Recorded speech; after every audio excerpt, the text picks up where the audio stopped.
Let me start by thanking all of you, not just for making the time to participate today, but for everything else you're doing. It's been a year of extraordinary challenges, and we're all grateful for all that you're doing. It really is honestly a privilege to be able to support you. So as Vidya mentioned, we received a lot of questions in advance, too many to answer if we want time for live questions. But most of the questions focused on three topics of high interest: the global pandemic, racial justice, and the US election. So let me open by saying a few things about these, and then we can turn to live questions. Start with the pandemic, which has affected all our work, as well as taking a huge toll in lives and well-being.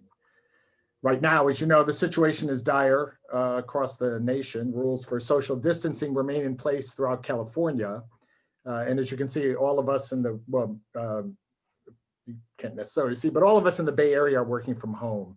The number of new cases is still growing globally, as well as in the United States. At Hewlett, we're among the lucky people who can continue our work from home, something, we're acutely conscious of, though we do regret not being able to travel and meet with all of you to better understand your needs and to be a good partner.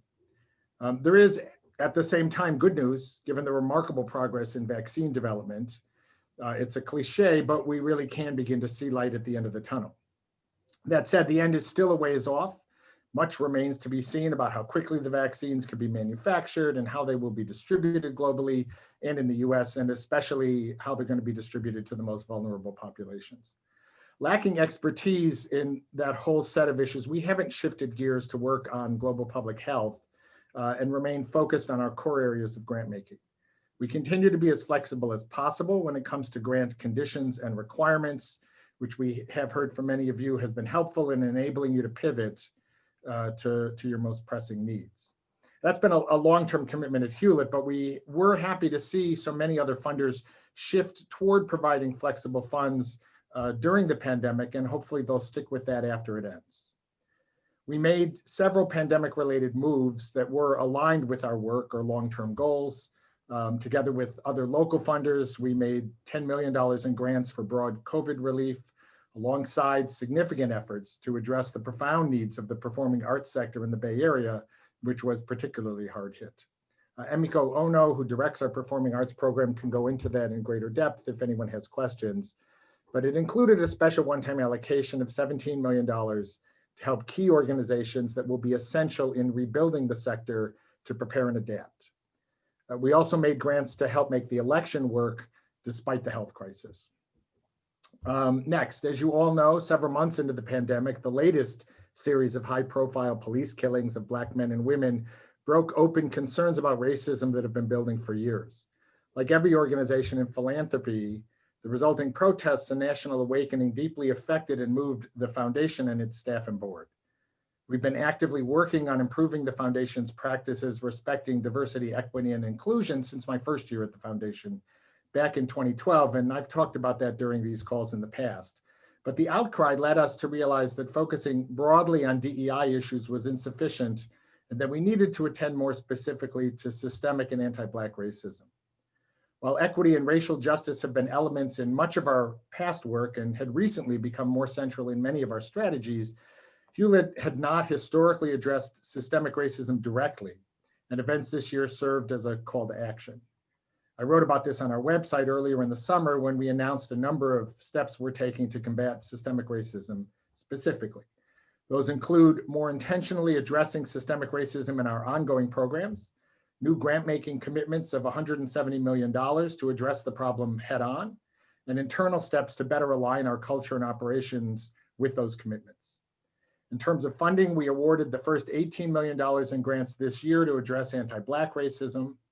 Those one-time grants went to organizations working across a range of issues, including education, health, and economic inequality, to name just a few. Part of the funding went to the Democracy Frontlines Fund, a collaboration that was organized by the Libra Foundation with 10 other funders to support frontline organizations working on systemic racism in the political and criminal justice systems. Knowing we have a lot to learn, we're glad to partner with other more experienced donors and frontline groups. The next step in our grant-making commitments is to develop a new racial justice initiative. The board has allocated $150 million for an initial 10-year effort, And we're presently exploring where and how to focus that. We expect to launch something in 2021. Meanwhile, and at the same time, our existing programs are all looking into how systemic racism may affect their work and whether there are ways to address it that will enhance our ability to achieve the Foundation's programmatic goals. Inside the Foundation, we created a new role for a Chief of Equity and Culture who will report to me, bolster our internal operations, and oversee the development of our Racial Justice Initiative and the hiring of the Initiative Director. That search is ongoing. We also began facilitated conversations about race among our teams, started one-on-one racial justice coaching for everyone on the senior staff, which we'll be making available to the whole staff, and began planning a series of talks and lectures on the history and nature of systemic racism in the US. There's a lot to do and a lot to learn, but we've started. The third topic many of you asked about was the US election. First, I want to thank the many grantees who worked to help safeguard the vote. That was another response to the pandemic, and it was an incredible effort on your part. In just a few short months, you helped successfully shift complicated voting processes to enable everyone who was eligible and wanted to vote to do so in the middle of a pandemic.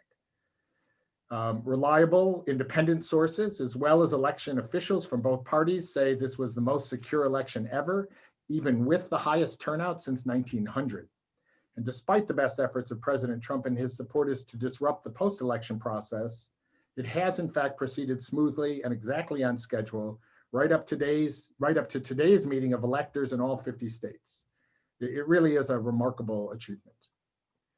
That said, the relentless disinformation about and attacks on the election have taken a toll. Mistrust in our electoral system has been building for a number of years, but the events of 2020 have taken it up a few notches. We may have gotten through the election, but there is a great deal of critical repair work that needs to be done and needs to be started now. The Hewlett Foundation will be part of that effort. Earlier this year, our board voted to convert what had been a time-limited special initiative, the Madison Initiative, into an ongoing program. The new U.S. Democracy Program thus takes its place alongside our other longstanding programs in environment, education, reproductive health and global governance, philanthropy, and the Bay Area. Among other things, the program will continue our work on digital disinformation, but with a new focus on elections and as part of a larger effort to rebuild trust in the electoral system. It will likewise continue our work to strengthen Congress, but with complementary efforts to strengthen and rebuild the executive branch. Like all of you, we're also thinking about the results in Congress and the states, not to mention watching the Biden transition, to understand how the landscape may have changed for the issues we work on. One last announcement, and then we'll turn to questions. Some of you might have noticed that we just launched a new Economy and Society initiative. This has been in the works for a couple of years.